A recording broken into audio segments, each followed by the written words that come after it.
Saking dalu sedulur-sedulur.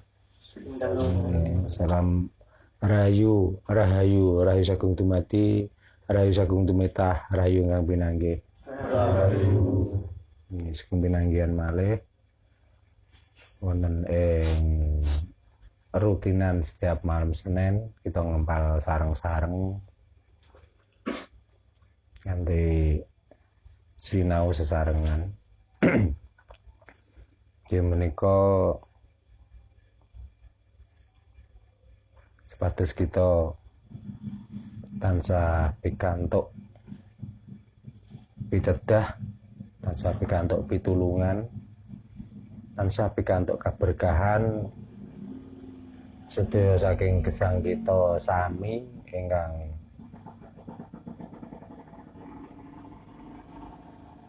mengikuti perjalanan hidup keseharian ingkang penuh masalah, ingkang penuh rintangan, ingkang penuh ujian, cobaan lan sapanunggalanipun, supados kita menika sedaya saged mangertosi janjane apa to sing ndadekno sebele lan sengkele urip. Nah kanthi menika lah lajeng tiyang menika budidaya pados margi sehingga ngantos tiyang menika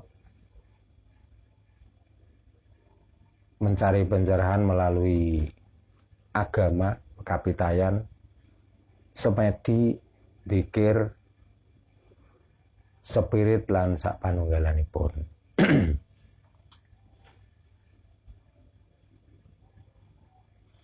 Kejawi saking menika kanthi budidaya pados sarana sepados gesang menika tumuntun dhateng margi kamulyan, kathah metode, kathah jalan, kathah margi ingkang sami dipun lampahi, ingkang sami dipun ikuti. Ning kadang-kadang kita mbak menika supih lali bahwa sak temenipun ajaranipun para leluhur kita ingkang sampun ngrumiyini dhateng kula panjenengan sami rikala semanten bilih ajaranipun ingkang ngajaraken utawi mulang dhateng kula panjenengan sami menika tentang pemahaman Jawi, pemahaman kasunyatan ingkang sarwa terang benderang, ingkang sarwa terwelo ning kita menika semune lan kata-kata menika mengkhianati. Utawi kadang-kadang kita menika mboten percados kalian ajaran dan bimbinganipun leluhur kita, lajeng kita menika kengguh, tegese kengguh menika katut kalian ajaran-ajaranipun tiyang sanes saking manca negari, sehingga dengan kanthi ngikuti ajaran saking manca, ajaran leluhur saking jaba, menganggaplah bahwa itu ajaran yang benar dan itu ajaran yang hakiki, sehingga ngantos supih lan lali datang ajaranipun sesepuh lan leluhur kita sami. Setelah kita utawi lajeng kita menika manggi beberapa ujian, manggi beberapa rintangan, manggi beberapa masalah yang sangat luar biasa, lajeng wonten ing perasaan utawa wonten ati kita menika menyalahkan ilmu utawi menyalahkan ajaran-ajaran niku wau. Mergi saektosipun ajaran agami, ajaran kapitayan, ajaran nopo mawon, keyakinan nopo niku, nopo mawon lah namine adalah sami. Nggih menika siji. Kita menika dipun ajarkan kanthi lampah ingkang sae, angka kalih menika ajaranipun agami, ajaran kapitayan, ajaran kepercayaan dalam membimbing kula panjenengan sami menika selalu dan dianjurkan untuk melakukan hal yang sifatnya itu welas asih. Dan dibimbing, ini bahasanya kalau campur ya, ben luwih gampang, luwih penak cara menyampaikan. Itu sebenarnya kita sudah dari dulu, dari agama, dari kepercayaan dan lain sebagainya, itu ajarannya sama. Satu, kita itu diajarkan tentang budi pekerti, diajarkan tentang kasih sayang, diajarkan tentang percaya diri, namun kenyataannya tidak sedikit orang yang melaksanakan dan mempelajari ajaran kapitayan, ajaran agama, ajaran apa saja, ternyata di dalamnya penuh dengan kebrutalan, penuh dengan kecurigaan, penuh dengan ketidakpastian dan lain sebagainya. Maka setiap pertemuan di sini, setiap pertemuan rutin malam Senin, nggak bosan-bosannya saya sampaikan tentang ajaran tentang bersosialisasi dengan siapapun, ajaran tentang kasih sayang, ajaran budi luhur, toto kromo, anda pasor, dan lain sebagainya. Supaya kita itu mendapatkan atau kita itu menemukan ketenangan yang hakiki atau agama yang sebenarnya. Yang intinya pokoknya gini, kita selagi kita itu masih punya keyakinan dan kita masih bertuhan, kita nggak usah bingung dan nggak usah ragu lagi dengan agama-agama yang mempunyai merek atau mempunyai label. Untuk apa kita beragama yang bermerek dan agama yang berlabel jika kita masih mempunyai hati yang kotor, kita masih tidak bisa melakukan hal yang sifatnya itu anda pasor, sopan santun, kita tidak bisa melakukan yang adiluhung, kita tidak bisa melakukan hal yang edipeni, dan kita tidak bisa mencerminkan bahwa kita itu beragama, kita tidak bisa mencerminkan bahwa kita itu orang yang berkapitayan. Untuk apa? Satu. Yang kedua, tentang ketuhanan. Kita mengakui Tuhan yang bernama, Tuhan yang sudah diketahui sifatnya, Tuhan yang sudah diketahui tentang hukum-hukumnya. Tapi sedikit pun kalau kita itu enggak bisa melaksanakan atau kita tidak bisa melakukan seperti Tuhan yang selama ini digaung-gaungkan, Tuhan yang selama ini diagung-agungkan, dan apa yang diperintah Tuhan dan apa yang dilarang oleh Tuhan kita tidak bisa melakukan dan kita tidak bisa menghindari. Untuk apa? Maka sekarang bermunculanlah kapitayan-kapitayan baru dan pecahan-pecahan dari agama yang ada. Sebenarnya itu semua mungkin ketidakpuasan orang yang beragama, tidak kepuasan dengan orang yang berkapitayan, sehingga mencari terobosan-terobosan baru yang intinya adalah kepingin membuktikan bahwa tentang Tuhan yang kita yakini itu Tuhan siapa. Kalau Tuhan dibicarakan tentang wujud, apa wujud dari Tuhan? Nah, maka di sini bukannya kita itu merendahkan salah satu agama atau kapitayan orang atau perguruan orang lain. Dikala kita sudah mengakui bahwa yang kita anggap Tuhan itu bukan dianggap saja. Jadi secara logika, dikala Tuhan itu kita tidak bisa menunjukkan dan mengetahui sebenarnya Tuhan itu, artinya kita itu bertuhan tapi Tuhan yang palsu atau Tuhan yang bohong. Maka dari itu, walaupun sifatnya 1 minggu sekali, mungkin bagi yang jauh terlalu cepat ya 1 minggu, tapi yang dekat terlalu pendek waktu seminggu, kenapa enggak 2 hari sekali? Masalahnya itu bukan karena waktu, ya, waktu yang cepat atau waktu yang panjang. Masalahnya kita itu bisa menerima enggak dengan ajaran ini. Kita bisa merangkum, mencerna, dan kita bisa mengaplikasikan enggak dengan ajaran ini. Jadi jauh bisa menjadi dekat, dekat bisa menjadi jauh, itu tergantung cara kita memahami tentang ajaran atau pengetahuan ilmu yang kita dapatkan dan ilmu apa yang disampaikan oleh guru.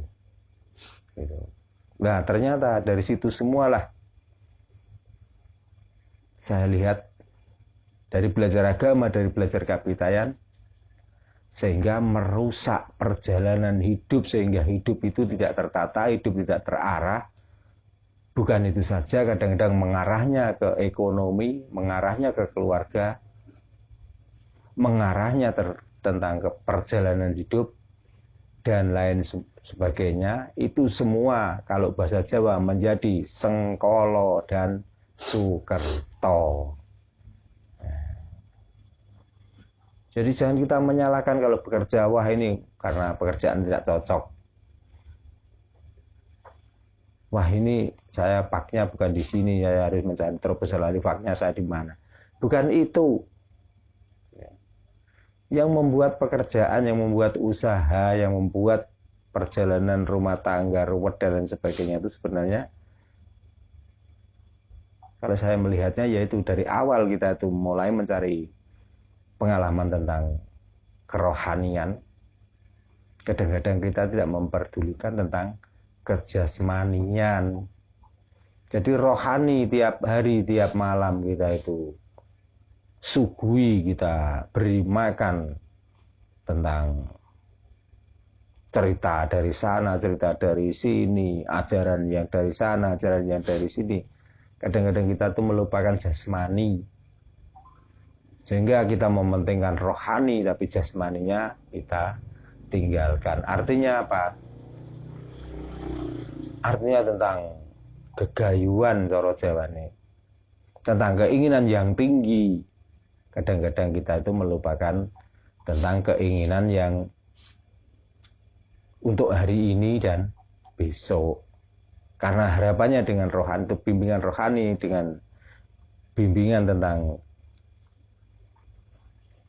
ketuhanan itu, tentang kepercayaan itu, seolah-olah dengan melakukan ini besok kita akan mendapatkan ini, tapi kita meninggalkan tentang usaha yang nyata atau tentang yang realita.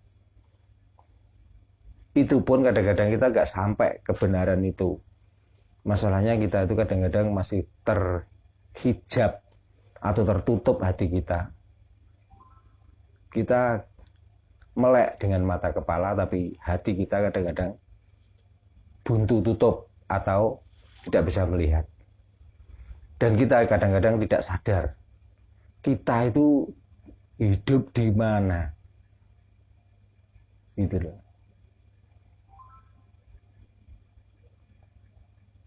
Kita itu masih hidup di dunia. Tapi yang kita bayangkan yang kita capai itu adalah hidup setelah di dunia, artinya setelah mati lah. Itulah yang menjadi permasalahannya. Gitu. Seolah-olah kita melakukan hal kebaikan itu nanti bayarannya atau pahalanya juga nggak datang di waktu di dunia ini. Seolah-olah kita nunggu nanti setelah mati.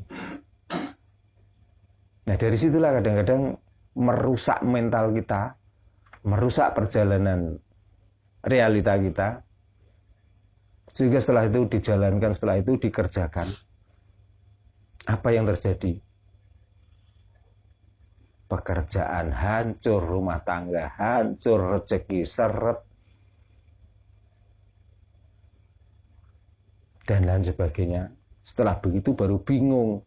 Setelah bingung kemana larinya?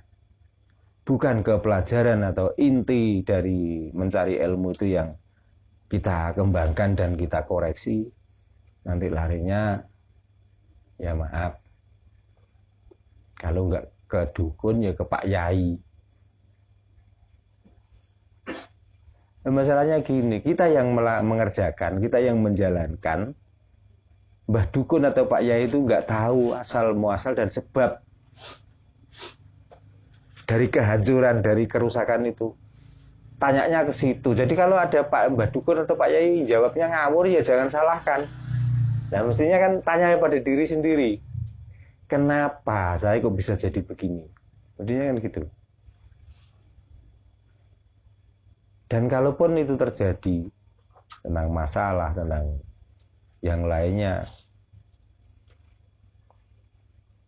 kadang-kadang kita tuh menyalahkan ilmu itu.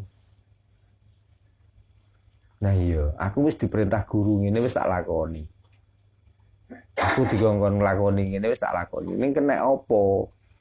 Kok perjalanan hidupku,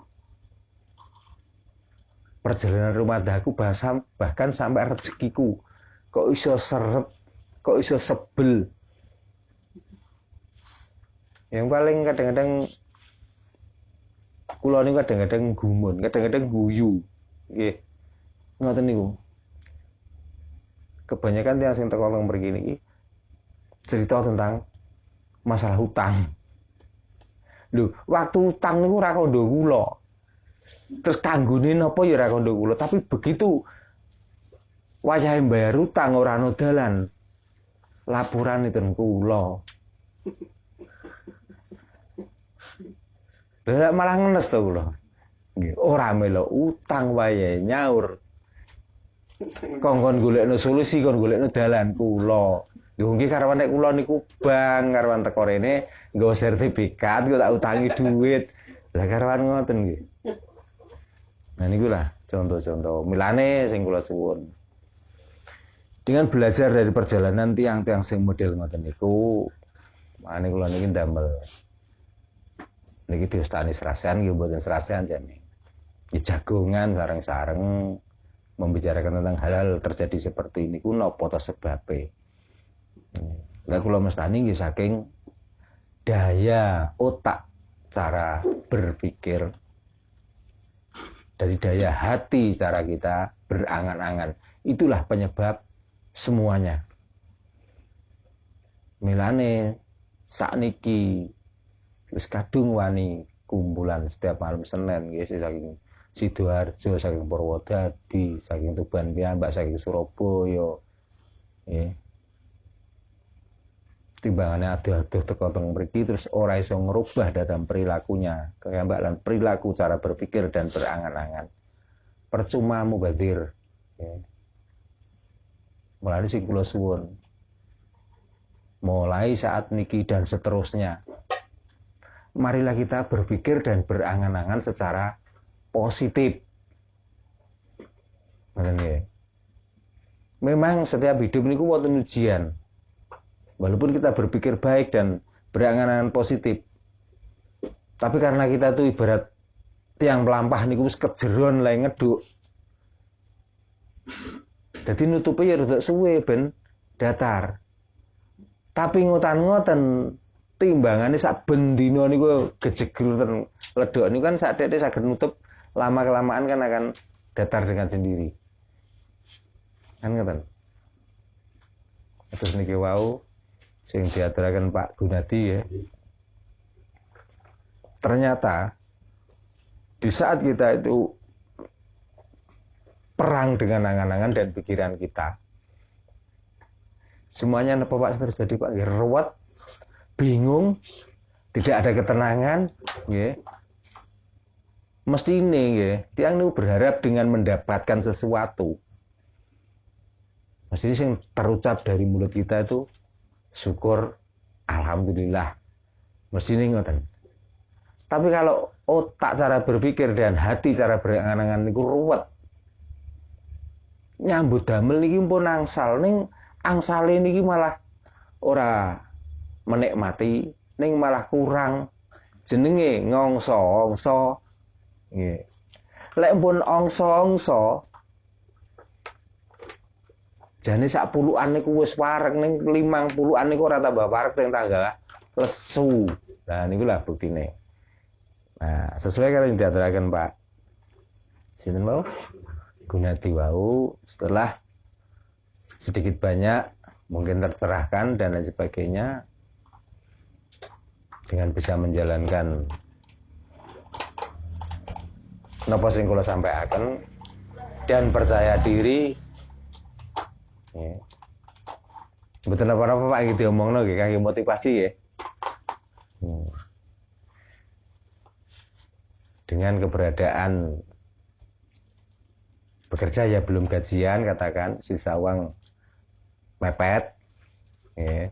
Sedangkan malam Senin harus datang ke sini terus opo sing digawe tapi dengan berpikiran positif nggak disangka-sangka nggih Pak nggih niki estu lho Pak nggih estu nggih mboten gawe-gawe nggih 1000%. Ah 1000%. Iya. Ketemu teman ya tiba-tiba tanpa minta ya dikasih uang ya. Tanpa minta nomor rekening tiba-tiba ditunjukkan niki Pak sudah masuk. Nah itu salah satunya. Jadi pikiran dan angan-angan itulah cermin keberhasilan dan keterpurukan orang niku. Karena tanpa diucap angan-angan hati dan pemikiran otak kita selalu negatif, hasilnya juga akan negatif.